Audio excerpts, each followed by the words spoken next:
राधे राधे सभी भक्तों को ब्रज गोपिका की जय श्री कृष्णा जय श्री श्याम। और हरितालिका तीज की सभी को बहुत बहुत बधाई हो। आज हम जानेंगे कि हरितालिका तीज की पूजा किस प्रकार की जाती है। 2023 में हरितालिका व्रत 18 सितंबर का है। तो हम जान लेते हैं कि हरितालिका तीज की पूजा किस प्रकार करते हैं। सुहागन स्त्रियों के लिए हरितालिका तीज व्रत का बहुत ही श्रेष्ठ फल होता है।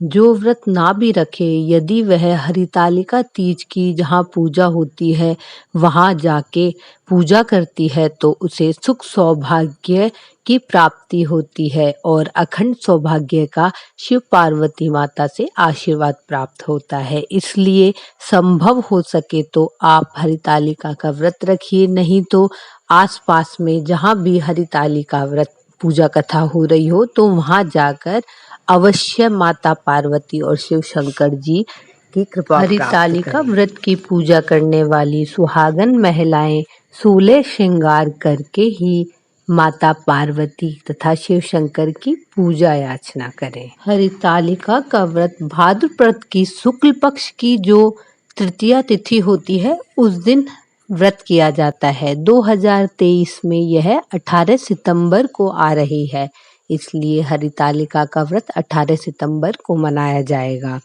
इस दिन सुहागन महिलाएं निर्जल व्रत रखकर माता पार्वती तथा शिव शंकर को प्रसन्न करती हैं और अपने अमर सुहाग की कृपा प्राप्त करती हैं। जो महिलाएं निर्जल व्रत नहीं रख सकती वो फलाहारी व्रत रखकर पूजा अर्चना करती है। अब हम जान लेते हैं कि हरितालिका व्रत की पूजा की क्या क्या सामग्रियां होती हैं और किस प्रकार हरितालिका व्रत की पूजा की जाती है।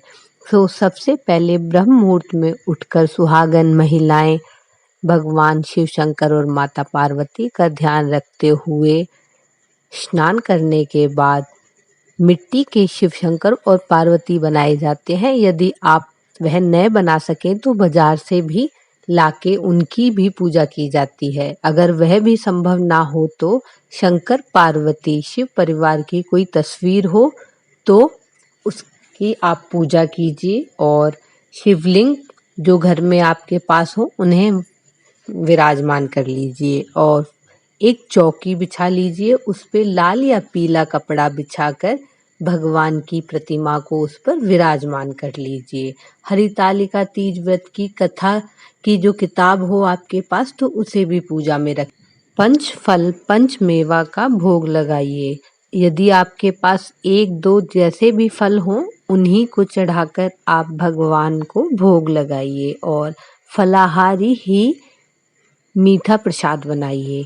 सिंगाड़े का हलवा या जो आप फलाहारी व्रत में खाते हैं वो आप प्रसाद में मीठा भोग बना के भगवान को भोग लगाइए और शिव शंकर की जो शिवलिंग है या प्रतिमा है उन पर शिव शंकर की प्रिय फूल मदार के, आक के, धतूरे का, शमी का पत्र, बेल्व पत्र, इनमें से जो आप संभव हो आपके पास जो आप ला सकें उससे लाके भगवान शिव शंकर पर चढ़ और माता पार्वती को 16 श्रृंगार का सामान चढ़ाया जाता है।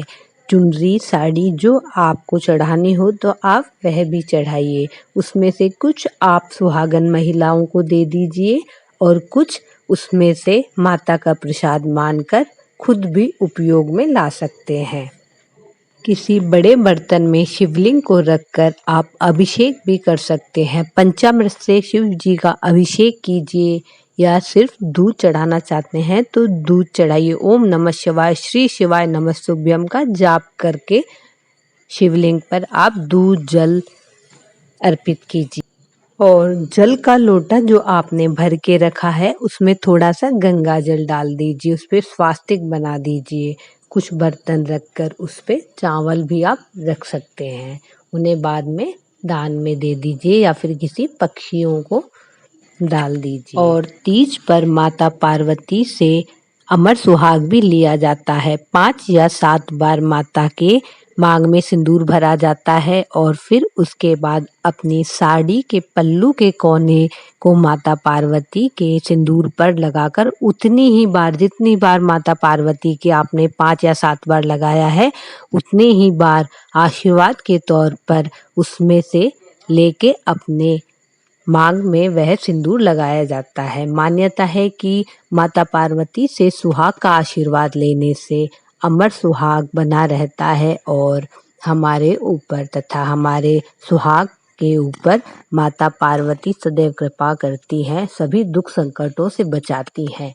बाबा भोलेनाथ और माता पार्वती का आशीर्वाद सदैव सब पर बना रहे। ओम नमः शिवाय।